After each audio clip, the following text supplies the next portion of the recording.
আল্লাহ রাসূল দেখিয়ে দিয়েছেন সেইগুলো একটা একটা করে সব প্রকাশ হচ্ছে। এই জন্য আমাকে কিতাবুল্লাহ সুন্নাতে রাসূলি এই দুটোর উপরে আমাকে জোরে থাকতে হবে, এই দুটোর উপরে আমাকে পাবন্দির সাথে আদায় করতে হবে। আল্লাহ রাসূল সাল্লাল্লাহু আলাইহি ওয়াসাল্লাম যখন যুদ্ধের এলান হয়ে গেল, আল্লাহ রাসূল বললেন, ও আমার সাহাবারা, দ্বীন ইসলামকে মিটিয়ে দেওয়ার জন্য আবু জেহেল, উতবা, শাইবারা উঠে পড়ে লেগেছে। বর্তমান পরিস্থিতি আমাদের যেমন, আমাদের মুসলমানকে মিটিয়ে দেওয়ার জন্য এক শ্রেণীর মানুষ উঠে পড়ে লেগেছে। তৎকালীন সময় আল্লাহ রাসূল এলান করছে যে আবু জেহেল, উতবা, শাইবারা দ্বীনকে মিটিয়ে দেওয়ার জন্য উঠে পড়ে লেগেছে। সাহাবা, তোমরা প্রস্তুত থাকো, বিশাল একটা লড়াই হবে, বিশাল একটা লড়াই হবে। আজ আমাদের লড়াইয়ের নাম শুনে আমরা জড়ো হয়ে যাই, লড়াইয়ের নাম শুনলে আমাদের জড়ো হয়ে যায়, কাঁপুনি চলে আসে। চলো কোরআনের বিরুদ্ধে কথা বলছে, শহীদ মিনারে যাই, চলো ইডেন গার্ডেনে আমাদের ডেকেছে, চলো। কটা মুসলমান আমরা যাই বলি? তৎকালীন সময় আল্লাহ রাসূল বললেন, দ্বীনকে মিটিয়ে দেওয়ার জন্য আবু জেহেল, উতবা, শাইবারা উঠে পড়ে লেগেছে। ও সাহাবারা, তোমরা যুদ্ধের জন্য প্রস্তুত থাকো। আল্লাহ রাসূল সাল্লাল্লাহু আলাইহি ওয়াসাল্লাম কাতার ঠিক করছেন, কাতার ঠিক করছেন, লাইন করছেন। সমস্ত কাতারে যুবক যুবক তরুণেরা দাঁড়িয়ে গেল, যুবক সাহাবারা দাঁড়িয়ে গেল। আল্লাহ রাসূল এলান করলেন, যুদ্ধতে যুবক সাহাবাকেই দরকার। যুদ্ধতে বয়স্ক সাহাবারা যেতে পারবে না, তারা হাসতে যাবে, কষ্ট পাবে, বিশাল লড়াই হবে। যুবক যুবক সাহাবাকে আমি চাই। মনে রাখবেন, আল্লাহ রাসূল সাল্লাল্লাহু আলাইহি ওয়াসাল্লামের একটা সংগঠন ছিল, যে সংগঠনের নাম হিলফুল ফুজুল সংগঠন। ওই সংগঠনে আল্লাহ রাসূল যুবক যুবক সাহাবাদেরকে দাঁড় করিয়েছিল। কারণ যুবক যুবক সাহাবারা, তরুণ তরুণ সাহাবারা যখন যুদ্ধের সামনে যখন দাঁড়িয়ে যাবে, বেদিনদের শত্রুদের মোকাবেলা করতে তাদের ভয় লাগে। আল্লাহ রাসূল যুবক সাহাবাদের প্রস্তুত করলেন, যুবক যুবক সাহাবারা দাঁড়িয়ে গেলেন। আল্লাহ রাসূল কাতার ঠিক করছে, কাতার ঠিক করছে, করতে করতে লাস্টের দিকে আল্লাহ রাসূলের চোখ গেল যে ওই কাতারের মধ্যে দুটো বাচ্চা ছেলে দাঁড়িয়ে আছে, দুটো বাচ্চা ছেলে দাঁড়িয়ে আছে। আল্লাহ রাসূল বললেন, বাবা, তোমরা তো ছোট, তোমরা তো বাচ্চা, তোমরা চলে যাও। যুদ্ধতে বাচ্চাদেরকে নিয়ে যাওয়ার নাই, বাচ্চারা যুদ্ধে যেতে নাই, বিশাল লড়াই হবে আবু জেহেল, উতবা, শাইবার সাথে। তোমরা বাচ্চা, তোমরা ওখানে গিয়ে কি করবে? তোমরা ঘরে ফিরে যাও। ওই বাচ্চা দুটো বললেন, ইয়া রাসূলুল্লাহ, ইয়া হাবিবাল্লাহ, মনে বড় আশা ছিল, মনে বড় আশা ছিল। আগামীকাল রাতে আমার আম্মাকে আমরা বলে এসেছি দুই ভাই, যে আম্মাজি, আবু জেহেল, উতবা, শাইবা দ্বীন ইসলামকে উঠাতে চাচ্ছে, নবীকে মারতে চাচ্ছে।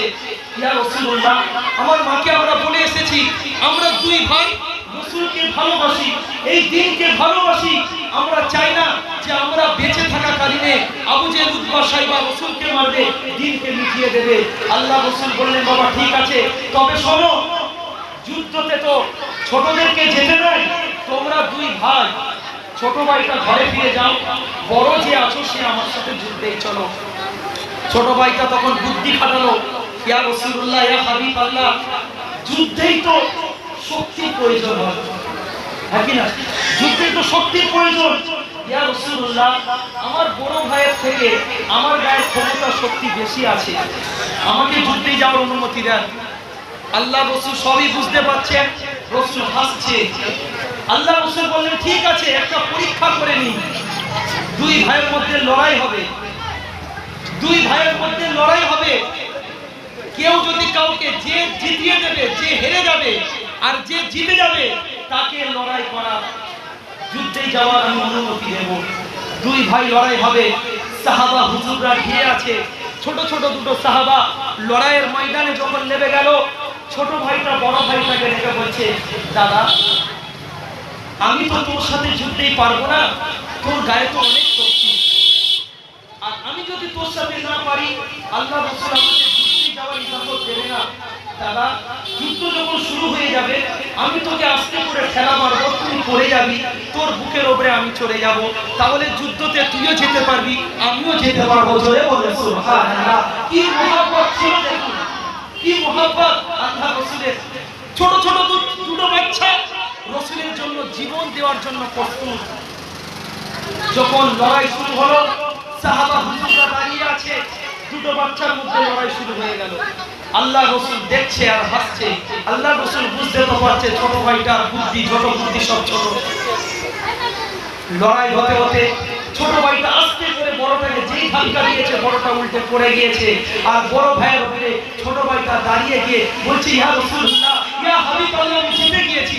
আল্লাহ রাসূল মিচকি হাসছে। আল্লাহ রাসূল বুঝতে পেরে গিয়েছে যে এরা দুজনা খুব বুদ্ধি করে লড়াইটা করেছে, কারণ আমি তো ইজাজত দেবো বড় ভাইটাকে, কিন্তু ছোট তো পারে না। আস্তে করে টাচ হওয়ার কারণে বড় ভাইটা পড়ে গেল। আল্লাহ রাসূল হাসছে, সাহাবা হুজুররাও হাসছে। বলল, বাবা সাহাবারে, তোরা যে আমার প্রেমেতে, আমার প্রেমের জন্য তোরা দিওয়ানা হয়ে আছিস, আমি রাসূলুল্লাহ এলান করে দিলাম, তোরাও আমার সাথে যুদ্ধে জয় জয় বলেন সুবহানাল্লাহ। এই হলো মহব্বত। আর আমরা বলি আমরা রাসূলকে ভালোবাসি, ফজরের নামাজ না, আমরা বলি আমরা রাসূলকে ভালোবাসি, নবীর সুন্নতের উপরে আমরা না, আমরা বলি আমরা রাসূলকে ভালোবাসি, নবীর আখলাক আমাদের ভেতরে না, আমরা বলি আমরা রাসূলকে ভালোবাসি, আমরা সুদের মধ্যে, জিনার মধ্যে জর্জরিত হয়ে আছি। আমরা বলি রাসূলকে ভালোবাসি, কিন্তু আমাদের আখলাক চরিত্রতে, আমাদের ব্যবহারে মানুষ খুশি হয় না। এটা আশিকে রাসূল একে বলে না। আরে মহব্বত করবে তো আবু বকরের মতো মহব্বত করো, মহব্বত করবে তো ওমর ফারুকের মতো মহব্বত করো। যে মহব্বত আবু বকর দেখিয়েছিল, শুধু একবার বলেছে আবু বকর দ্বীন ইসলামের জন্য যুদ্ধে যেতে হবে, রেডি থাকো। শুধু একবার বলেছে, কবে ডেটও দিইনি, শুধু একবার বলার কারণে কিছু সময় হয়ে গেল, কিছু দিন চলে গেল। যখন যুদ্ধে এলান দিল আবু বকর যুদ্ধতে যেতে হবে, আবু বকর দরজা খুলে দিয়ে বলল, লাব্বাইক ইয়া রাসূলুল্লাহ, লাব্বাইক ইয়া হাবিবাল্লাহ। আল্লাহ রাসূল বলেন, আবু বকর, আমি তো তোমাকে সময় বলে দেইনি যে কোন দিনে যেতে হবে, কিন্তু তোমাকে যে আমি বলেছি, তুমি একবারেতে সারা দিনে, এ আবু বকর, তুমি কি রাতে ঘুমাও না? আবু বকর রাদিয়াল্লাহু তাআলা বললেন, ইয়া রাসূলুল্লাহ, আপনার কোনে আমার জান কুরবান হয়ে যাক। যেই দিন থেকে আপনি বলেছেন আবু বকর দ্বীনের জন্য লড়াই করতে হবে, দ্বীনের জন্য যুদ্ধেই যেতে হবে, সেই দিন থেকে আমি আবু বকর বিছানার মধ্যে আমি পিঠকে আরাম দেই না, আমি জেগে আছি। যদি আপনি ডাকেন, আমার যদি ডাকার সারাতে যদি দেরি হয়ে যায়, ইয়া রাসূলুল্লাহ বড় বিয়াদবি হয়ে যায়।